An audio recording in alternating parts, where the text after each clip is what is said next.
Berkshire shares have increased more than 2,000% in value. One of the largest market capitalizations in the world, and it could grow a lot larger since Warren Buffett shows no sign. My favorite fable as a child was Aesop's The Tortoise and the Hare, about the famous race between a fast, arrogant rabbit and his much slower shelled counterpart. After gaining a sizable lead, the hare decides to take a nap during the race, believing his victory is all but assured, until the hare wakes to find that the tortoise has passed him. Despite making a mad dash towards the finish line, the hare comes up short and loses the race. While most people see the moral of the story as don't be overconfident or slow and steady wins the race, I see it as a warning against terrible decision making. After all, it's the hare's bad decision, not the tortoise's good decisions, that leads to the hare's defeat. Investment consultant Charles Ellis applied this framework in his book Winning the Loser's Game. In a winner's game, the outcome is determined by the correct actions of the winner. In a loser's game, the outcome is determined by the mistakes made by the loser. Ellis explains how investing is inherently a loser's game because most investors who attempt to beat the market, those who try to win, typically underperform in the long run. For example, using excessive leverage or paying high fees for expected outperformance are two common ways in which would-be winners become definite losers. The better strategy for investors then is not to try and win, but not to lose. Too many people in the financial community obsess over the optimal way to invest, when their time would be better spent steering clear of actions that could lead to ruin. If you enjoy this content, please smash the like button, hit subscribe. Let's get back to the video.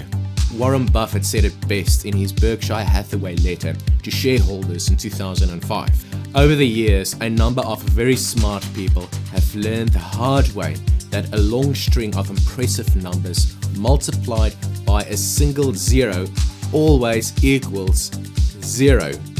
The warning from Ellis and Buffett alike is crystal clear. Avoid the zeros. Avoid them at all costs. Why?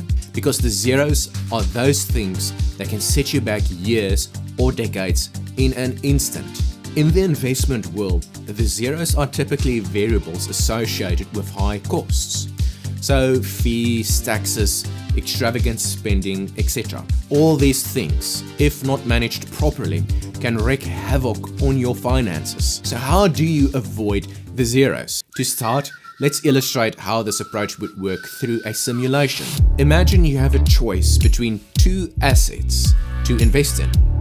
Asset A returns 4% in 99% of the periods and negative 96% in 1% of the periods. Asset B returns 1% in all periods. Given these two options, which asset would you prefer to invest in? If you had to invest for only one period, most of you would likely pick asset A because odds are you'll land a 4% return. But what if you had to invest for 100 periods or 1000 periods? To test the outcome of these scenarios, I ran 1000 simulations for each asset, and please smash the like button for those 1000 simulations, with the assumption that you invested $1 into each. Here are the results for the median simulation across the first 50 periods. As you can see, asset A completely dominates asset B because a majority of the simulations have not experienced their 96% loss yet. But if we extend the simulation out to the first 100 periods, you will notice the results aren't quite the same.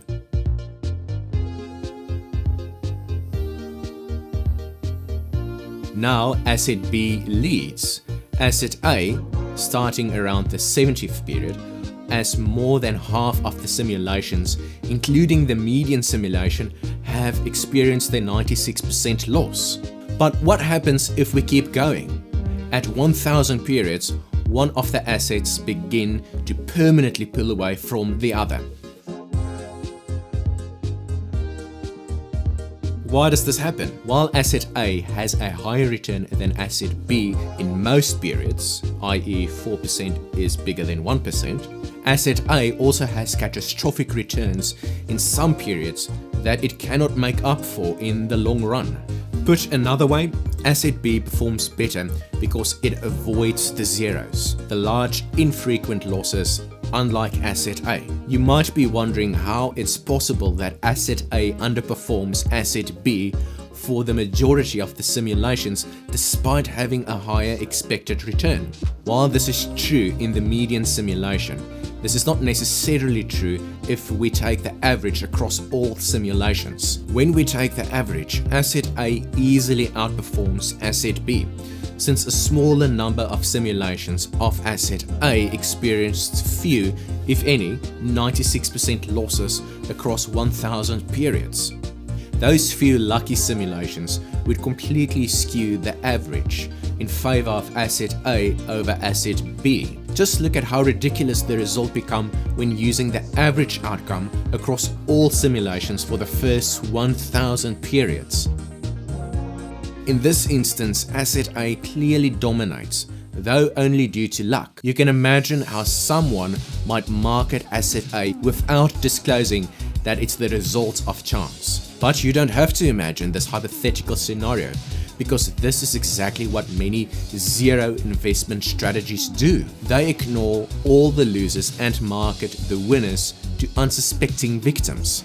They have to do this because no one in their right mind would hand over their money to these financial charlatans. I used to think my edge in life was being smart, but really it isn't.